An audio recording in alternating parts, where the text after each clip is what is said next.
Hello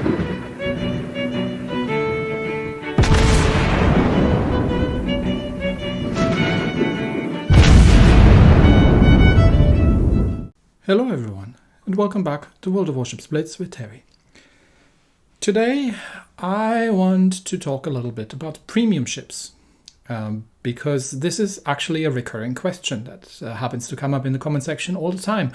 Which premium ship should I get? I want to get... should I get a Tirpitz? Should I get a Roma? What should I get? Let me start with why would somebody want a premium ship, or let me start with why would somebody not want a premium ship. You do not need to have a premium ship to have a higher chance of winning the game, because premium ships don't make you win magically. It's not this kind of game. It's not that a premium ship is 50% more powerful than the others. Even if we're talking about very powerful premiums like the Roma, they are still absolutely needing a player who knows how to use them correctly. If you can get killed without doing much damage in a Roma, just like in any other ship, and you can win and come out top of the game in any free-to-play ship. You don't need premium ships for that. So what do you need premium ships for? So let's have a look and see what premium ships actually do. Let's have a look at the Dunkerque here. And where can we see this? Don't actually know. Give me a second to find this.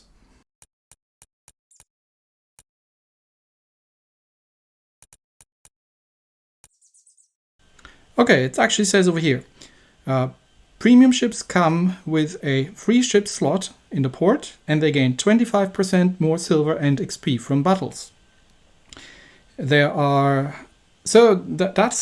literally what premium ships are doing. They give you 25% more ship XP and silver in battle. So what are they good for then? Well, they consider them kind of like a permanent premium account of sorts. But that's really it. So you would want a premium ship for things like training your captain. You want a premium ship for things like getting more resources out of your game, making it quicker, right? And personally, my reason for wanting a premium ship occasionally is because, well, I like the ship, either because it's interesting historically or because it's unique. So, for example, the Dunkerque here, the Tier 6 French premium, has a very unique gun layout with both turrets forward, which is not something you see in the French tech tree. So that's why I like this ship, because it is unique and it has a unique playstyle, but it's not because this is more powerful than other ships at this tier. Absolutely not. I mean, nobody would argue that the Dunkerque is overpowered. So how do you get premium ships? Well, you can go to the shop and you see there are bundles. So for example, there's a Florida bundle, and you could buy the Florida, just the Florida, no camouflage or anything, for 61 Australian dollars. That is a lot of money. I don't know what's that in US dollars or in your other currency. Feel free to convert as you see fit, but that is a decent amount of money. I could have a dinner with the family for that. So or probably a PC game or an Xbox game. Yeah, like an indie title on Steam is probably about this much, one of the larger ones. So yeah, that's a lot of money. Do you have to pay this in order to win battles? No, you don't. You can say, I would like to have one because A, I want to support wargaming and I want to support the game and I have this money to spare. You could say, I just like the ship. I want to have this ship. I like the Florida. I've seen the real. I've seen a real ship. I mean, not Florida, but I like there are ships that are actually existing, museum ships, and people are like, oh, I really want to have that ship in game. Yeah, absolutely, go for it. It's all yours. But you don't need to do this in order to be successful in the game. How else do you get premium ships other than actually paying money for them? Well, you could get them from the premium ship shop. Because there are premiums for sale for gold. And the way you get gold mostly is by, well, paying money for it. So in the end of the day, you're still paying. You get small amounts of golds out of the Blitz passes, which again, if you want to have larger amounts, you have to pay money for.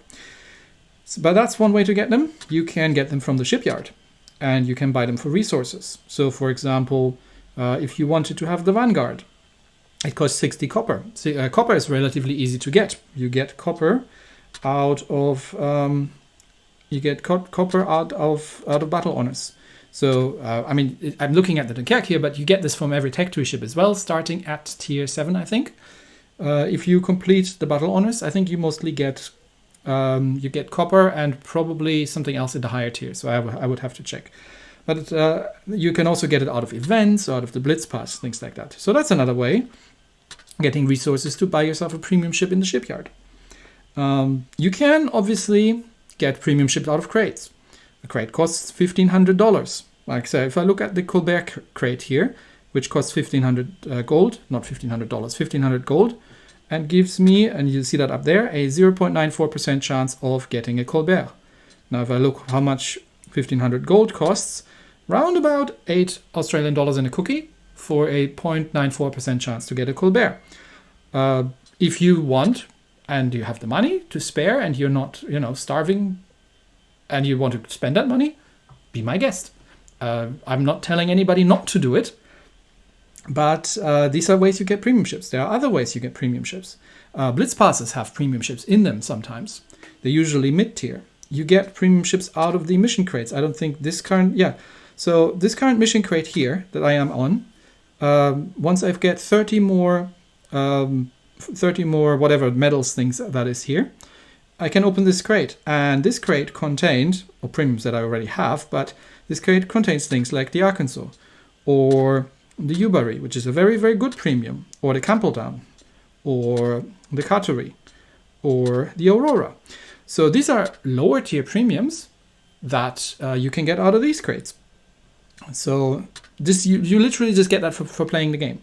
There's no quick way to do this, right? So there is a multitude of ways to getting yourself a premium ship, but you do not need to have a premium ship in order to be successful. Now, since we're looking at the Dunkerque, let's, because I don't just want to talk about that, but let's have a very quick look at the battle, and I'll show you in the end what the actual impact of me playing in the Dunkerque is.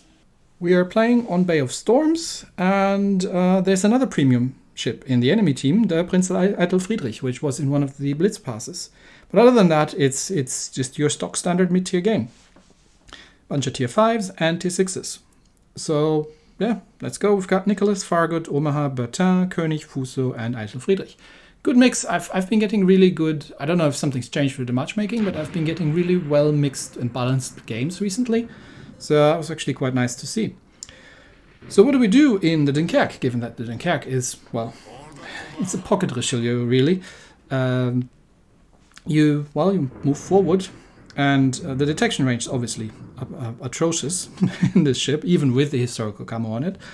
But I still like the ship. It's not super powerful, right? It's not like you dominate every game in this thing. No, it isn't. It's fun though for me. It's unique in its way, that it kind of plays a little bit like her bigger sister, the Richelieu, in tier 8, which is an extremely powerful ship and one of my favorite premiums.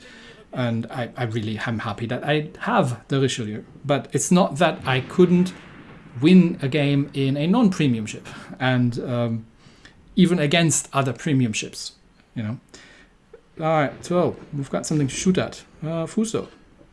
Okay, let's get shots out at Fuso. Oh, there's Nicholas right next to him. Okay, let's see. Maybe we can hit the Nicholas. No, I think he got past. Okay. Shots out that. One hit on the Fuso. There's an Emile Bertin. Lightly armored French tier 5 cruiser, but very, very good cruiser. I like the Emile Bertin. It's a very good ship. Even if it's bottom tier. So if I'm lucky, I might get some hits on, but the dispersion on this thing is usually rather dreadful. So let's see what we get. 3 hits, no Citadel. It's alright. We'll take it. And the Fuso is perma-flooding by the looks of it. I think one of our destroyers has hopelessly overextended, and the enemy destroyer is coming around into our capture circle. You see, mid-game, mid-tier battles. it's always fun. All right, the Dunkerque has all her secondaries kind of like side and on the rear, but that Farragut is so low on health that I can just shoot at him with the secondaries. And even with my terrible dispersion, I get some hits in, but the friendly Bertin takes him out. Well done. That's one destroyer down. Yeah, he was never going to be surviving, but you know, this is the joy of mid-tier battles. Omaha, it's another lightly armored cruiser, and giving fully broadside, so shots out. Just have to watch out with the torpedoes, but you know, got some good hits in. Again, no citadels. There's a Nicholas on my right, but yeah, and you know, mid-tier battles are mostly for fun, really. So we've slapped the Omaha a little bit. Just watch out for the Nicholas Torps, but I don't think he's got range at me. And Omaha is still giving me broadside, so that's now a very dead Omaha. And we have, who's next? Emile Bertin. Okay, let's see what we can do about this one. I've still got I've got him in secondary range, but my secondary dispersion is so terrible. I'm not really gonna hit much. Just waiting for, it's just something to pass my time while the main guns are reloading. Still no citadel, a bunch of overpens. So I'm just gonna go just reversing to dodge his torpedoes that are absolutely going to come at some point. And yeah, I think he's had quite enough. Yep, there come the Bertin torpedoes. He's had quite enough of this, so a couple more shots out. But I think he might be able to dodge. Yeah, I think he's dodging that. Yeah, well done. Very agile, these little things. Can't really hit them at long distance. But are we going to get a Ruffle Stomp medal? Okay, let's see if we can manage to get a Ruffle Stomp medal. Okay. Who is that König there is really not my problem. I know that there's a Nicholas out there somewhere, but let's help out a little bit with the König while we have nothing else to shoot at. And I think that wasn't quite enough lead. Yeah, that was a bit short. But let's move towards the capture circle, because there is a full health König on our side, plus a Trento who can deal with a destroyer if he shows his face. And that cruiser, our friendly cruiser there around the enemy capture circle, is probably coming under fire from both of these guys. Okay, I wouldn't. I was trying to manual aim at the Bertin at this range, but yeah, he just went undetected. So I'm shooting at the Prinz Eitel Friedrich instead. Got the Confederate out of that one. We're still an intact team. Let's see. Okay, Wonder Woman takes out the Nicholas. Well done. Go Lasso of Truth. Nicholas dead, and yeah, the Bertin is sailing away. So keep shooting at the Prinz Eitel Friedrich, because he's the bigger danger for our friendly cruiser over there. And you see, I mean, the Dunkerque at this range isn't really hitting anything. I just like this ship. It's like a fun little ship, and I've just had some fun battles in it. And it's tier 6. Nothing's really that serious at tier 6 anyway. Even with the precise aim up, the dispersion is dreadful. So, but we do get some damage in. And maybe we can still kill the Bertin. But yeah, once again, the Prinz Eitel Friedrich is actually the bigger threat for the cruiser. And he did get himself torpedoed over there. But let's see if we can slap the Emile Bertin. And no. Well, such is life. Now we're capping, and I'm just going to try and okay, Minakaze, you're on low health. So let's see if we can keep that cruiser who's backed into a corner there alive, and just keep shooting at the Prinz Eitel Friedrich. So nobody die. We're almost there. Okay, a friendly König takes out the enemy König. That's only these two remaining here, and they are on super low health. So one more shot should be doing it for the Prinz Eitel Friedrich, and then the next salvo I can kill the Emile Bertin. He sets me on fire. Don't care. And okay, he died from the fire from the friendly Emile Bertin. Well played. And now we were just gonna see if we can kill this guy. I'm just wait for my guns to reload. Come on, reload. And I think we've capped out. Oh, I would have had him. I was robbed. But you see who won. You see who came actually out on top of this game. The friendly Emile Bertin, bottom tier tech tree light cruiser, against a top tier premium battleship. You know, this kind of things happen. Well done. Well done to the friendly Emile Bertin. So let's have a very quick look at the actual things that we got out of, that we got out of it. So if you press that little hourglass, that little magnifying glass on the right side, you see what, like, the breakdown of the resources you got for this game. So I came second in the team, and my premium ship bonus is 175 XP. It's not much, especially it's a premium ship. There's not actually anything I can do with it, because the only way to use that XP would be to convert it into free XP, which I would have to pay gold for, which I don't do. So you do get... so what else do we get? Let's scroll down a little bit. We did get some free XP, but none of this is actually from the premium ship, because it's only the actual ship XP that you get more of. And the commander XP actually doesn't get that anymore either. I think I remember that you did get commander XP from premium ships, but I could be wrong. So the only thing with the commanders and the premium ship really is that you can move them without having to retrain. So you can take a commander who's on the tech tree line, move them out to the premium ship, play a bunch of battles in the premium ship, and actually train your commander as you go. You're not going to get any more XP necessarily, but you don't have to retrain, right? That's what premiums are good for. And silver, yeah, you see? So 2,753 silver. So that's what we got for having a premium ship. 170 XP, which we can't really use without paying money to convert them into free XP, and 2,700 gold, silver. That's what we got for a game on the premium ship. So you see, it's not necessarily more powerful. You can totally come up on top in a tech tree ship, and you don't need premium ships to win, and you can get a lot of mid-tier premium ships out of the game for free. There are some very, very good higher tier premium ships, yes, I completely agree, but it's not a prerequisite. So you can be a completely free-to-play player and never spend a single cent on the game, and with enough effort and practice, still come out on top in a tier 10 game. That's absolutely no problem. I don't even have a tier 10 premium. Most of all my tier 10s are tech tree ships, and I enjoy tech tree ships just as much as premiums.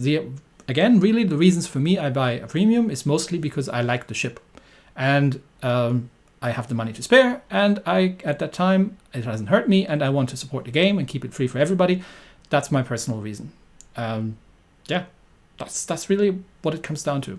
So if you see a premium ship review and you see it's in a crate and it costs a lot of money and you don't want to do it, don't feel sad, right?